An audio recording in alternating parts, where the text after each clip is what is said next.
नमस्कार, आपके साथ मैं हूं साक्षी जोशी और आप देख रहे हैं सबसे बड़ा सवाल। आज सबसे बड़ा सवाल में बात कोरोना काल के बीच बिहार के सियासी घमासान की। दरअसल आज बीजेपी के पूर्व अध्यक्ष और केंद्रीय गृह मंत्री अमित शाह ने वर्चुअल रैली की। दिल्ली से बैठे बैठे अमित शाह ने बिहार पर निशाना साधा, कार्यकर्ताओं से सीधा संवाद किया और कहा कि इस रैली को चुनाव से जोड़कर ना देखें। जी हां, हालांकि रैली के दौरान उन्होंने आरजेडी और लालू प्रसाद यादव पर सीधा निशाना साधा। अमित शाह ने कहा कि लालटेन से एलईडी, लूट एंड ऑर्डर से लॉ एंड ऑर्डर, जंगल राज से जनता राज, बाहुबल से विकास बल और चारा घोटाले से डीबीटी तक की यात्रा मोदी सरकार ने तय की है। हालांकि शाह ये कहना नहीं भूले कि ये चुनावी सभा नहीं है और हमारा उद्देश्य लोगों को जोड़ना और कोरोना के खिलाफ एकजुट होकर लड़ना है। बहरहाल शाह की इस वर्चुअल रैली पर आरजेडी नेता तेजस्वी यादव ने करारा हमला बोला। तेजस्वी ने कहा कि बीजेपी की प्राथमिकता गरीब नहीं, चुनाव है। सुनिए। सभी को कहना चाहता हूं, हम लालटेन युग से एलईडी युग तक आए हैं। लूट एंड ऑर्डर से लॉ एंड ऑर्डर तक की यात्रा हमने काटी है। लाठी राज से कानून राज तक आए हैं, जंगल राज से जनता राज तक पहुंचे हैं, बाहुबल से विकास बल तक पहुंचे हैं और चारा घोटाले से डीबीटी तक की यात्रा नरेंद्र मोदी जी ने सफलतापूर्वक काटी है। 12 करोड़ लोग जो है पूरे देश भर में जो है बेरोजगार हैं, जिनकी रोजगार जो है वो छूटी है। इस कोरोना काल में 13 करोड़ के लगभग जो आंकड़ा है वो बीपीएल में जो है वो जुड़ा है। आप देख सकते हैं पूरे बिहार में हाहाकार मचा हुआ है और यहाँ की सरकार गरीबों को, मजदूरों को खाना देना चाहिए था। डिजिटल रैली का इस्तेमाल डिजिटली लोगों को पहुंचाने में करना चाहिए था, खाना खिलाने में करना चाहिए था। तो ऐसे में सबसे बड़ा सवाल है कि कोरोना काल में कौन जीतेगा बिहार की महाभारत। जी हां, और तेजस्वी ने आखिर क्यों कहा बीजेपी की प्राथमिकता गरीब नहीं, चुनाव है। तो इस पर बात करने के लिए आज हमारे साथ 3 राजीव जुड़ रहे हैं। जी हां, राजीव रंजन हैं जो कि जेडीयू की तरफ से हैं, राजीव त्यागी हैं जो कि कांग्रेस के राष्ट्रीय प्रवक्ता हैं, राजीव प्रताप रूडी अब से थोड़ी देर में जुड़ेंगे जो कि भारतीय जनता पार्टी के राष्ट्रीय अध्यक्ष हैं। और इसके अलावा अमित शाह की भाषा में 3 वक्र दृष्टि वाले लोग हैं, यानी विपक्ष के लोग, जिसमें राजीव त्यागी का मैं इंट्रोडक्शन कर चुकी हूं। नवल किशोर हैं आरजेडी की तरफ से और माधव आनंद जी आरएलएसपी की तरफ से। आप सभी का स्वागत है। राजीव प्रताप रूडी जुड़े, उससे पहले राजीव रंजन जी एक बात बताइए। मैं तो ये सोच रही हूं कि अगर ये चुनावी रैली होती तो और किन बातों का जिक्र होने वाला था, कुछ तो छोड़ा नहीं। देखिए, अगर किसी संकट की घड़ी में एक पार्टी, एक अलायंस और 2 सरकारों ने अगर कुछ किया है और विपक्ष ने ये मान लिया कि देश में कहीं कोई काम नहीं हुआ, इस राज्य में कोई काम नहीं हुआ, तो जनता के बीच श्वेत पत्र लेकर के अलायंस और पार्टी को जाना था। और इसीलिए ये चुनाव को देख करके मैं नहीं कहूंगा, ऐसे भी इस संकट में अगर केंद्र सरकार और राज्य सरकार ने एक सामंजस्य के साथ एक बेहतर प्रबंधन का मार्ग प्रशस्त किया तो विपक्ष ने किसी भी बस इतना बताइए राजीव जी, ये चुनावी रैली थी या नहीं थी? इसके अंदर तो सब था, 35A था, 370 था, ट्रिपल तलाक था, इंदिरा गांधी थी, लाल बहादुर शास्त्री थे, राहुल गांधी भी आ गए थे, सब तो था। आरजेडी थी, लालू प्रसाद यादव थे, 70 साल था। आपने अभी तक क्या किया, नहीं किया, और आखिर में जाते जाते 2/3 बहुमत से हम जीतेंगे ये भी कह दिया। फिर चुनावी रैली थी या नहीं थी, बस इतना जवाब दीजिए। देखिए, मैं एक बात जरूर कहना चाहूंगा, अगर चुनाव करीब है और ये कार्यक्रम अगर हुआ तो निश्चित तौर पर इसको लोग चुनाव के साथ जोड़ करके देखें। लेकिन इतनी बात नहीं, मतलब अमित शाह जी ने कहा कि चुनावी रैली नहीं है, आप कह रहे हैं कि चुनावी रैली थी। नहीं, मैंने ये कहा कि इसको लोग जोड़कर देखेंगे। लेकिन अगर विपक्ष का सर, आप अगर कोरोना की बात करते, मरीजों की बात करते, आप अगर बताते कि लॉकडाउन आखिर कितना सफल हुआ, आप अगर बताते कि इससे लड़ने के क्या तरीके हैं, तो हम मानते कि भैया चुनावी रैली नहीं थी। अब मुझे थोड़ा अनइंटरप्टेड 30 सेकंड केवल बिल्कुल अनइंटरप्टेड लीजिए।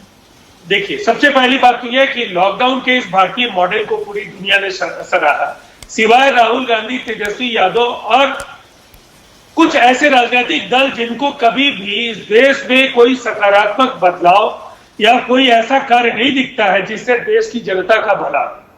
तो ऐसे दिवालिया विपक्ष को जवाब देने के लिए, जनता के बीच उनके अफवाहों को बेअसर करने के लिए एक पार्टी और एक अलायंस को अपनी रणनीति पर भी काम करना होता है और अपनी उपलब्धियों को जनता तक पहुंचाना कहीं से भी गलत नहीं है। और ये काम चाहे कोई भी राजनीतिक दल हो अपने तरीके से करती है। ये अलग बात है कि ताली बजाने वालों से पूछिए संकट की इस घड़ी में वो कहां थे? तेजस्वी ताली तो पूरे देश ने बजाई थी सर, आप किससे पूछ रहे हैं? कहां थे? थाली और ताली तो पूरे देश ने बजाई थी सर, पीएम के आह्वान पे। आप किससे पूछ रहे हैं कि आप कहां थे? जनता से पूछ रहे हैं कि किससे पूछ रहे हैं? नहीं, मैं तेजस्वी यादव से पूछ रहा हूं। अच्छा, ओके। मैंने तेजस्वी यादव से ये पूछा है कि वो संकट की घड़ी में अक्सर अज्ञातवास में क्यों चले जाते हैं? बाढ़ का समय हो, बिहार में चमकी से जूझ रहे बच्चों का सवाल हो, ठीक है, या ये कोरोना संक्रमण जिसने पूरी दुनिया को तहस तहस कर दिया, लगातार तेजस्वी जी कहां थे? उनकी पार्टी ने राहत में क्या किया? ठीक है, ट्रेन बस देने वाली पार्टी ये सवाल आपने ही नहीं, अमित शाह ने भी लगातार पूछा। आज विपक्ष से उन्होंने सवाल पूछा, वक्र दृष्टि बोलते हुए पूछा। तो चलिए उनसे हम सीधे सीधे ये सवाल का जवाब ले लेते हैं, क्योंकि मेरे साथ विपक्ष भी है, सत्ताधारी पार्टी भी है। चलिए नवल किशोर जी, आपसे शुरू कर देते हैं। भाई, ये जानना चाहते हैं, अमित शाह जी भी जानना चाहते हैं, देश भी जानना चाहते हैं कि आपने क्या किया। देखिए, अमित शाह जी को ये सोचना चाहिए, इनको शायद मालूम भी होगा कि बिहार में 1990 से लेकर 2005 तक दंगा मुक्त था। एक दंगा मुक्त सरकार को ये कहते हैं कि जंगल राज था। ये समझ में आता है, क्योंकि जब वो गुजरात में थे तो केवल दंगा ही हो रहा था, इसलिए जी दंगा मुक्त था बिहार दंगा मुक्त था। 1990 से 2005 तक दंगा मुक्त था, उसको ये जंगल राज कहते हैं। 2005 से और 2020 तक के बीच में मुजफ्फरपुर शेल्टर होम में असहाय बच्चियों के साथ रेप होता है, सृजन का घोटाला होता है, वैसे 55 घोटाले होते हैं। अमित शाह उस पर कुछ बताना उचित नहीं समझे।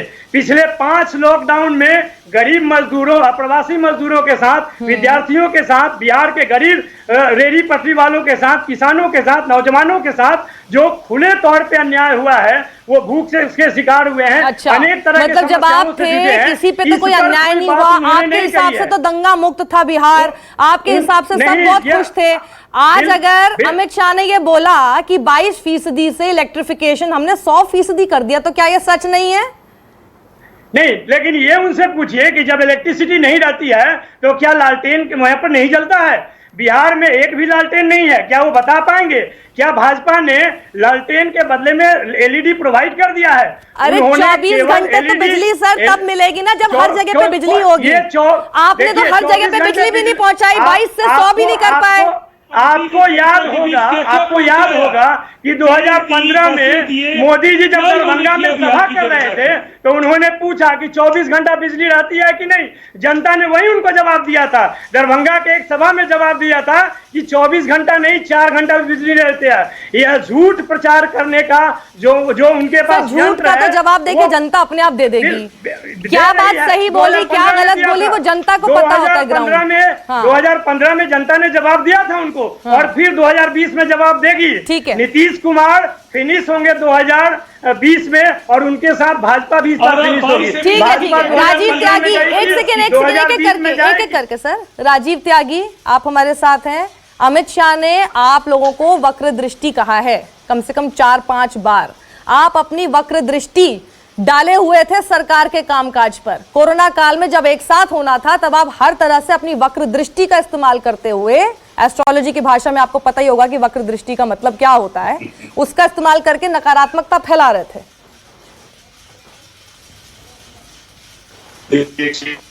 हनुमान जी की जाति बताई थी तो बड़ी वक्र दृष्टि हनुमान जी की भारतीय जनता पार्टी में पड़ी, और महाराष्ट्र में हमारी सरकार बनी, झारखंड में हमारी सरकार बनी, हरियाणा में भारतीय जनता पार्टी का क्या हाल हुआ।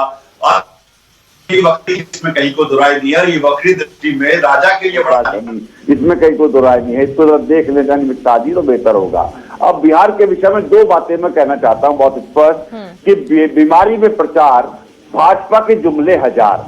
तो भारतीय जनता पार्टी से मेरा सवाल बहुत स्पष्ट है कि जब पूरा देश कोरोना से लड़ रहा है और मौत पे मौत हो रही है पूरे देश में, क्या मौत के समय कोई उत्सव मनाया जाता है? जब घर में मौत होती है तो कोई उत्सव नहीं मनाया जाता, कोई रैली नहीं की जाती है। जब मौत के टाइम पे लोगों के आंसू पूछे जाते हैं। बिहार एक गौरवशाली इतिहास रहा है बिहार का। ये चाणक्य का बिहार है, श्री बाबू का बिहार है, भगवान बुद्ध का बिहार है, महावीर का बिहार है। ये वो बिहार है जो गुरु गोविंद सिंह का बिहार है। बिहार की प्रगति नीतीश कुमार जी ने कर दी है, उसके बारे में नीति आयोग की रिपोर्ट में प्रस्तुत करना चाहता हूँ। नीति आयोग की रिपोर्ट के अनुसार शिक्षा के क्षेत्र में बिहार सबसे निचले पायदान पे है। स्वास्थ्य के मामले में बिहार जो है नीचे से दूसरे पायदान पे है। इंडस्ट्रियल प्रोडक्शन के मामले में बिहार सबसे निचले पायदान पे है। श्री बाबू के टाइम पे बिहार 27% शुगर बाउल हुआ करता था पूरे देश का, 27% हिस्सा हुआ करता था चीनी उत्पादन में। आज वो 2% से नीचे आ गया है। उसके बारे में जेडीयू के मेरे मित्र क्या कहेंगे बता दीजिए। पूरे देश में यदि 68% लोग खेती पर आधारित हैं, ग्रामीण भारत में रहते हैं, तो बिहार में 89% लोग खेती पर आधारित हैं, ग्रामीण भारत में रहते हैं। उनके लिए कौन कौन सी योजना चलाई मेरे मित्र ये बता दें जरा। मेरे मित्र बिहार के बारे में नीति आयोग की रिपोर्ट के बारे में कुछ स्पष्ट कर दें तो बहुत बेहतर होगा, लेकिन इस पे नहीं बोलेंगे, बिहार की अस्मिता पे नहीं बोलेंगे। आप तो अपने काम बता दीजिए पहले। ये तो सवाल अमित शाह ने पूछा, जरा कांग्रेस बता दे कोरोना काल में क्या किया आपने। बिल्कुल हम बता देते हैं। बिहार के प्रवासी मजदूरों को भेजने के लिए महाराष्ट्र से लेके, पंजाब से लेके, गुजरात से लेके, अन्य राजस्थान से लेके अन्य सभी राज्यों में हमने ट्रेन की व्यवस्था कराई, ट्रेन का किराया बियर करने का काम किया, बसें लगाने का काम किया। हम खामोशी से सेवा करते रहे। भारतीय जनता पार्टी के लोगों से पूछना चाहता हूं कि प्रवासी मजदूरों के लिए कितना रुपए का बजट का प्रावधान किया? 20 लाख करोड़ के पैकेज में 1 पैसे का प्रावधान नहीं है। साक्षी जी आप पूछ लीजिए भारतीय जनता पार्टी के नेता से और जेडीयू के नेता से, क्या प्रवासी मजदूरों के आंसू व्यर्थ जाएंगे? क्या प्रवासी मजदूरों के खून से सड़कें लाल नहीं हुई? क्या प्रवासी मजदूर भुखमरी से नहीं मरे? एक रिपोर्ट और प्रस्तुत करना चाहता हूं। 800 भूख और थकान से 670 मजदूर गंवा चुके हैं जान। ये लेटेस्ट रिपोर्ट है। 114 मजदूर भूख से मर गए, उसका बनी वारिस कौन होगा? केंद्र सरकार जरा बताएगी। थकान की वजह से 42 मजदूर मर गए, उसका बनी वारिस कौन होगा? ठीक है राजीव रंजन जी, पुलिस की क्रूरता से 12 मजदूर मर गए, उसके बारे में कौन बताएगा? प्रवासी मजदूर, इसके जज्बे को समझना चाहिए। इसके पसीने से ही देश की नींव बनी हुई है, ये आज कहा ना अमित शाह जी ने। तो ऐसा क्यों था कि इसी पसीने वाले मजदूर के लिए आप ही के मुख्यमंत्री तो तैयार भी नहीं थे अपने राज्य में लेने के लिए? देखिए सबसे पहले तो तथ्यों को तोड़ने मरोड़ने में महारत हासिल है विपक्ष को। नीतीश कुमार जी ने वीडियो कॉन्फ्रेंसिंग में प्रधानमंत्री जी को सलाह दी कि आप व्यवस्थित प्रबंधन के लिए गाइडलाइंस में बदलाव करें। इसके पहले किसी भी एक राज्य से दूसरे राज्य में अगर किसी भी व्यक्ति को भेजा जाएगा तो वो गाइडलाइंस का कहीं ना कहीं उसका उल्लंघन होगा, और उसको प्रधानमंत्री जी ने माना। स्पेशल ट्रेन की मंजूरी की मांग की और मंजूरी मिली। इन दो फैसलों ने इस पूरे संक्रमण के दौर में एक राज्य से दूसरे राज्य में जाने वाले लोगों को कटिहार में आपने क्यों पिटवा दिया? पहले सुन तो लीजिए, एक सेकंड, एक एक करके किशोर जी फिर बोल नहीं पाइएगा। एक मैं आपको बोल रहा हूँ, नहीं बोल पाइएगा। राजीव रंजन जी बोलिए। देखिए अब एक बात मैं कहना चाहता हूं कि बिहार ने पिछले 15 वर्षों में 12 बार ग्रोथ रेट में डबल डिजिट में अपनी बढ़त को दर्ज किया। कई बार आधे दर्जन से ज्यादा बार हम सर्वश्रेष्ठ रहे पूरे देश में। इस कोरोना संक्रमण में 20,000 करोड़ रुपए राज्य सरकार ने व्यय किया। 5,300 रुपए हर वैसे व्यक्ति के अकाउंट में नीति आयोग की जिस रिपोर्ट के बारे में राजीव त्यागी ने भी जिक्र किया और सवाल पूछा, उस पर तो आप बता नहीं रहे राजीव जी। उसी का जवाब मैं दे रहा हूं।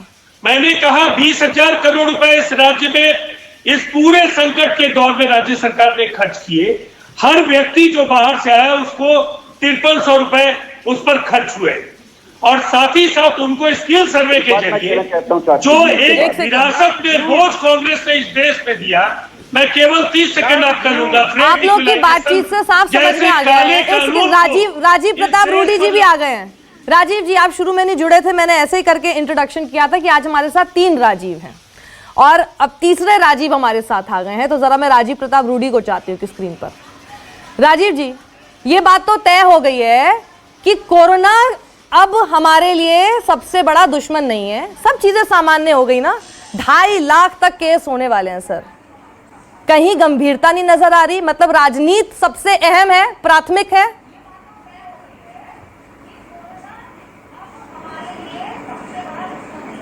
आपका सवाल क्या है? सवाल यही है कि राजनीति सबसे प्राथमिकता पे है आपके लिए।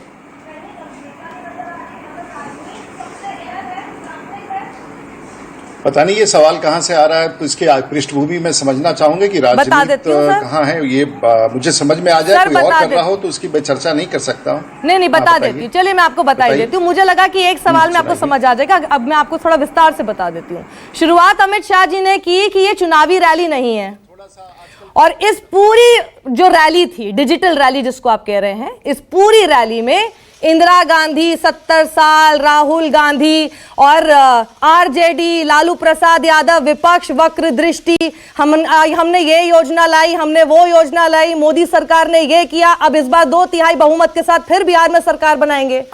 सर ये राजनीति थी ना?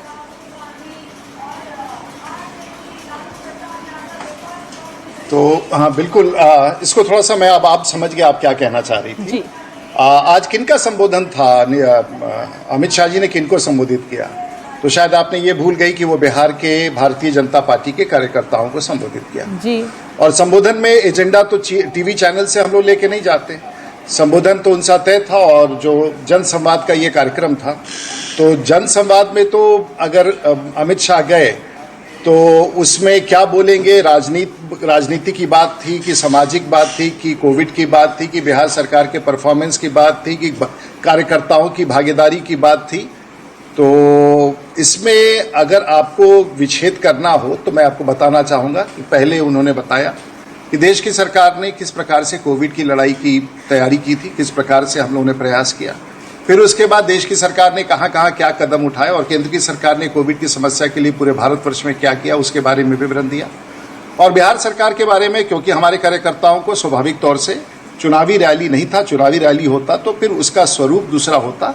लेकिन आज क्योंकि राष्ट्रीय जनता दल के लोगों ने मिलकर के थाली पीटना शुरू किया, तो हम लोगों ने तो उनसे आग्रह किया नहीं था, लेकिन उन्होंने थाली पीटना शुरू किया तो ये प्रदर्शित करने के लिए कि साहब ये वो पॉलिटिक्स लाना चाहते थे। तो उन्होंने जवाब दिया उसका कि अच्छा है, कम से कम अनुकरण तो कर रहे हैं और मोदी जी की बात घर घर तक पहुंचा रहे हैं कि कोरोना में जगाना चाहिए, जगना चाहिए।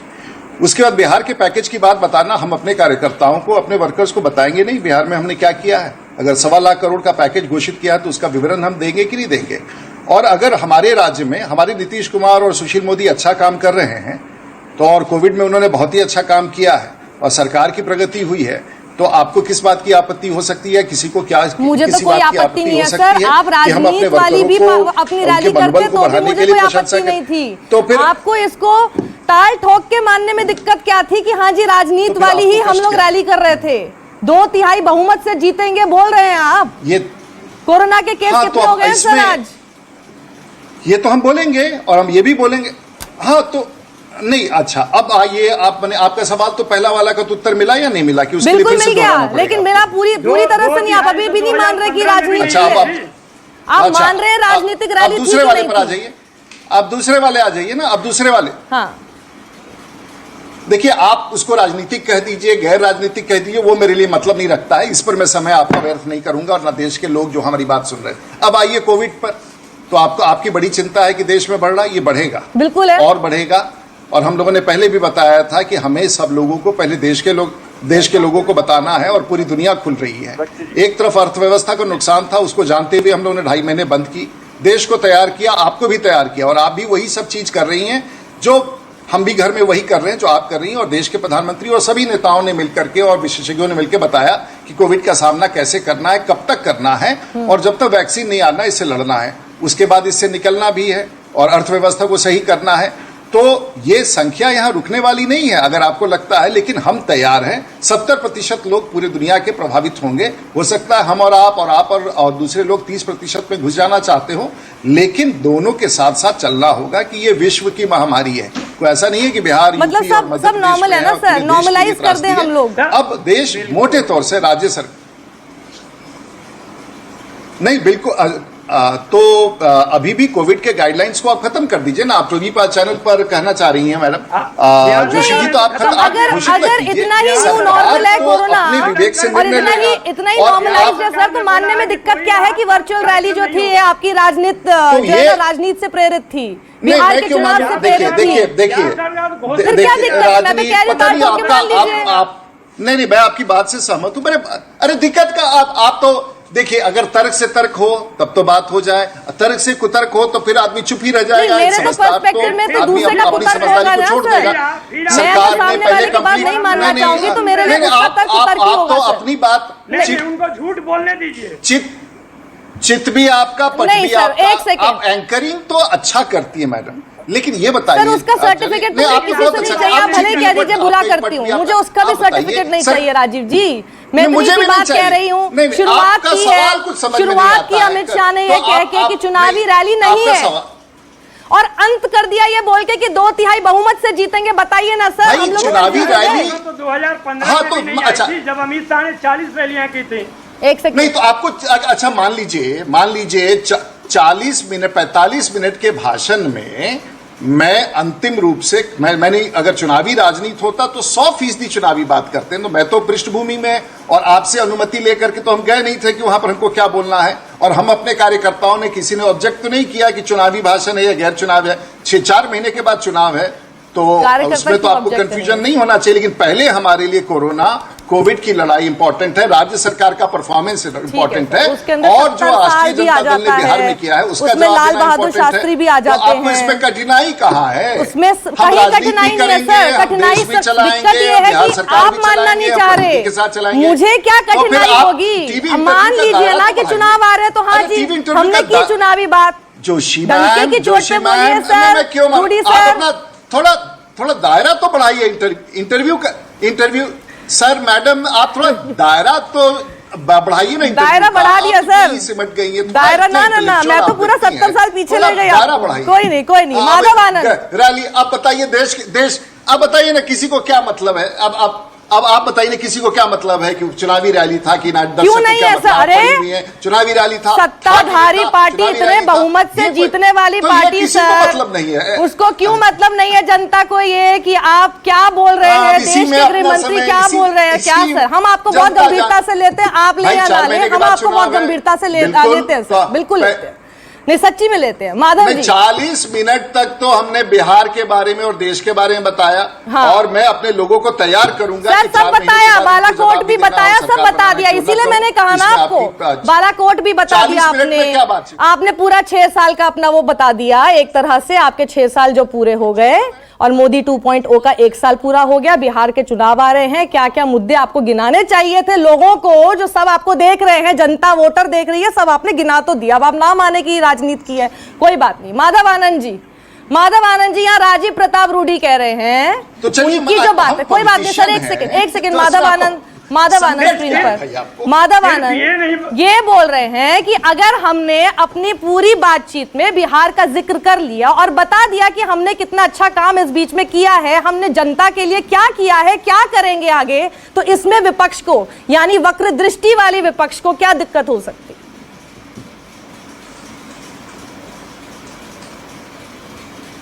मुझे लगता है वो अच्छी तरह अवगत है, क्योंकि मेंबर ऑफ पार्लियामेंट भी हैं वो। तो स्वाभाविक है कि बिहार की याद जो है केंद्र सरकार को, माननीय अमित शाह जी को, माननीय प्रधानमंत्री जी को तभी आता है जब चुनाव का वक्त होता है। आप देख लीजिए पिछले 5 साल का कार्यकाल देख लीजिए कि बिहार को क्या मिला। बिहार को यदि डबल इंजन की सरकार होते हुए भी, और मैं तो कहता हूं आपके चैनल पे ही, सस्टेनेबल डेवलपमेंट गोल, सतत विकास के लक्ष्य, राजीव प्रताप रूडी जी बहुत पढ़े हुए वक्ता भी हैं, पढ़ के भी आते हैं। एसडीजी इंडेक्स में बिहार को कहां रैंकिंग दिया गया है, राजीव प्रताप रूडी जी को अच्छी तरह पता होगा। और एसडीजी इंडेक्स कोई रालोसपा नहीं बनाती है, और आरजेडी नहीं बनाती है, कांग्रेस नहीं बना रही है। ये एसडीजी इंडेक्स आपका नीति आयोग और यूनाइटेड नेशन ने बनाया है। अब यूनाइटेड नेशन और नीति आयोग की रिपोर्ट को अगर आप गलत बता दीजिए तो इसका अर्थ है कि भारत सरकार गलत बोल रही है। आप राजीव प्रताप रूडी जी, चाहे पर्यावरण का मैटर हो, रोजगार का हो, शिक्षा का मैटर हो, हर मसले पर बिहार सरकार झेल रहा है। और कोरोना के टाइम में चाहे आपकी जो है जो चमकी बुखार से पिछले साल जो जितने बच्चों की मृत्यु हुई, हम लोग कहते रह गए। प्रधानमंत्री जी, पार्लियामेंट का सेशन भी चल रहा था। एक सेकंड, यहाँ मैं माधव आनंद एक सेकंड मैं एक चीज बोलना चाहती हूँ और नवल किशोर जी आपको भी बोलना चाहती हूँ। अब जरा नवल किशोर जी आ जाइए। आप लोगों को, विपक्ष को इस बात की बड़ी चिंता हो रही है। एक सेकंड आ रही हूँ, राजीव त्यागी आ रही हूँ। आप लोगों को, नवल किशोर जी, इस बात की बहुत चिंता है और बिल्कुल चिंता होनी चाहिए, सबको होनी चाहिए कि जी मजदूर के पेट में कुछ नहीं जा रहा, गरीब के पेट में कुछ नहीं जा रहा, उसका रोजगार छिन गया है कोरोना। और जो आज जो तेजस्वी यादव ने जो थाली भी बजाई है, पर आप भी यहाँ पर बैठकर लगातार बिहार में इन्होंने क्या नहीं किया है, कहाँ फेल रहे हैं, नीति आयोग ने क्या किया, वही गिना रहे हैं। आपकी तो बातचीत में प्राथमिकता फिर कोरोना ही होना चाहिए था जिस पे आप अड़े हुए हैं। हम लोग तो जनता की सेवा कर रहे हैं। एक सेकंड, नवल किशोर जी, साक्षी जी, एक कारण है राजीव, आप भी उनकी आड़ में अपनी ही पॉलिटिक्स कर रहे हैं और मुद्दे गिना रहे हैं बिहार चुनाव को लेकर।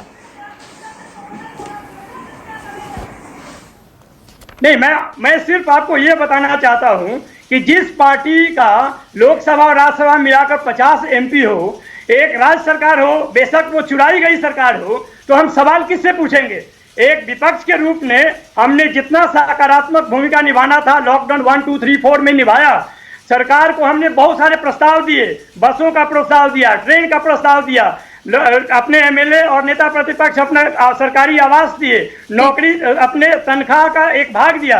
इन सारे सकारात्मक के बावजूद जब गरीब मजदूरों के लिए तो यही काम जब सरकार कर रही थी तो आपको क्यों इसमें नकारात्मकता सूझ रही थी? वो भी यही सब काम कर रहे थे।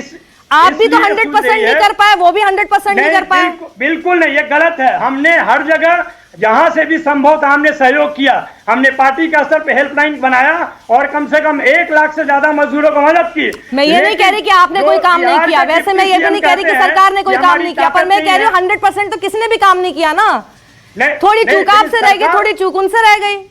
राजीव त्यागी, सरकार तो बिल्कुल नहीं। राजीव त्यागी, मतलब एक सेकेंड, ये बिहार चुनाव का बिगुल तो बच ही गया है ना। ये तो आप लोग भी जो मुद्दे उठा रहे हो वो तो चुनाव क्यों ध्यान में रख के उठा रहे हो? देख, दहलीज से काई नहीं जाने वाली, ये खतरनाक सच्चाई नहीं जाने वाली, तू परेशान है, परेशान मत हो, इन खुदाओं की खुदाई नहीं जाने वाली। मैंने ये शेर पढ़ा है राजीव प्रताप रूडी जी के लिए। मैं बड़ा सम्मान करता हूँ राजीव प्रताप रूडी जी ने, जिन्होंने कोरोना पर विस्तृत ज्ञान दिया, परिचर्चा की। मैं ये पूछना चाहता हूँ, नरेंद्र मोदी देश के प्रधानमंत्री, जहां तक मुझे ज्ञान है, उन्होंने अपने पहले संबोधन में ये कहा था कि 18 दिन में महाभारत जीता गया था, 21 दिन हम कोरोना से जीतेंगे। और उस टाइम करीब 300 केस थे जब लॉकडाउन आपने किया था। आज हम विश्व में 5वें नंबर पे कोरोना केसेस के मामले में है। रोज मौतें हो रही है, रोज हमारे चिकित्सा कर्मी परेशान है, मिडिल क्लास की नौकरियां जा रही है, किसान परेशान है, प्रवासी मजदूरों क्या हाल रहा राजीव प्रताप रूडी जी, किसी से छुपा हुआ नहीं है। जिस मिडिल क्लास ने आपके लिए थाली बजाई, मैंने भी बजाई, उस मिडिल क्लास की नौकरियां क्यों जा रही हैं? फिर उनकी सैलरी में कट क्यों हो रहा है, ये बताइएगा प्लीज। मैं ये पूछना चाहता हूँ कि जिस तरह से पूरे देश जहाँ पर आपकी सरकार है वहां नहीं जा रही। राजीव त्यागी, पंजाब में क्या सब लोगों की नौकरियां बनी हुई है अभी तक? एक सेकंड करिए, अभी फैक्ट चेक करिए, 1 मिनट फैक्ट चेक कर लूंगी चेक, बिल्कुल बताइए। फैक्ट चेक मैं बता रहा हूँ, फैक्ट चेक करिए। पंजाब में 35 करोड़ रुपए का प्रावधान प्रवासी मजदूरों को भेजने के लिए चीफ मिनिस्टर। नौकरी किसी की गई है कि नहीं गई है? जो मजदूर वहां से चले गए वापस, वो वापस आ गए सारे? स्पष्ट बताऊं, जब देश के प्रधानमंत्री ये कहते हैं कि देश के प्रधानमंत्री सरकारी कर्मचारियों के DA काटने का काम करते हैं और प्राइवेट प्लेयर से कहते हैं नौकरी मत काटिए। देश की सरकार जो है बिजली का बिल तो लेती है, लेकिन कहती है नौकरी मत काटिए प्राइवेट प्लेयर से। ठीक है, प्राइवेट प्लेयर को नौकरी क्यों काटेंगे लोगों की? मैं ये पूछना चाहता हूँ राजीव प्रताप रूडी से कि बिहार को जो पैकेज की घोषणा प्रधानमंत्री महोदय ने की थी, क्या वो मिल गया? उसके बारे में आप संतुष्ट हैं? आप आज तो जिक्र किया, बता दीजिए राजीव प्रताप रूडी जी, एक सेकंड, आप लोग के सवाल कभी खत्म नहीं होंगे। मैं एक सेकंड, राजीव प्रताप रूडी जी, क्योंकि ज्यादा समय नहीं है इसलिए, और क्योंकि आप लेट जुड़े, आपसे ही मैं एंड करना चाहती हूँ। राजीव प्रताप रूडी जी, इस पूरे बीच में ना, जब तक ये कोरोना शुरू हुआ और अब तक गंभीर हम लोग बहुत हैं, और अभी तक क्या हो रहा था कि जो भी विपक्ष का प्रवक्ता हमारे सामने बैठता था राजीव जी, हम उससे हमेशा यही कहते थे, राजनीति मत कीजिए, ये समय ऐसा है जब एक साथ होकर चलना है। आज की अमित शाह की रैली के बाद मुझे नहीं लगता कि कम से कम मैं ये सवाल अब विपक्ष से नहीं करूंगी। राजनीति है। नहीं, एक सेकेंड, अब से विपक्ष से मैं ये सवाल नहीं करूंगी, क्योंकि आज जो अमित शाह की रैली हुई, आपने कोरोना काल में हर किसी का तो जिक्र आपने कर दिया। आप करें तो राजनीति बिल्कुल ठीक, दूसरा बोले तो देखो देखो राजनीति कर रहा है।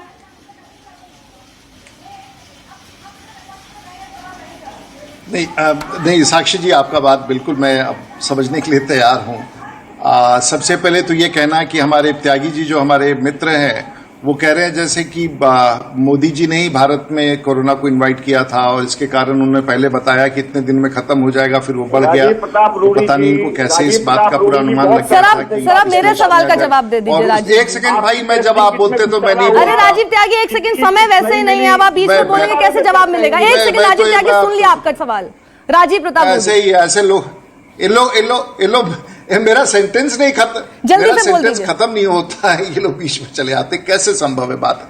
तो देखिए ये बात सही है और मैं इस बात को स्वीकारता हूं कि अब चुनाव है बिहार का और ये हमारे कार्यकर्ताओं की रैली थी और उसमें अपने कार्यकर्ताओं को मैं पहले तो ये कहूंगा कि भाई ये इसको पॉलिटिकल रैली नहीं मानी और ये सच्चाई है, लेकिन अंतोगत्वा तो हम मानते हैं इस बात को कि हमारा चुनाव है और कोविड के अच्छे काम और कोविड में जो चर्चाएं आई हैं उसके बारे में हम चर्चा तो करेंगे ही करेंगे ना, उसको कैसे छोड़ देंगे?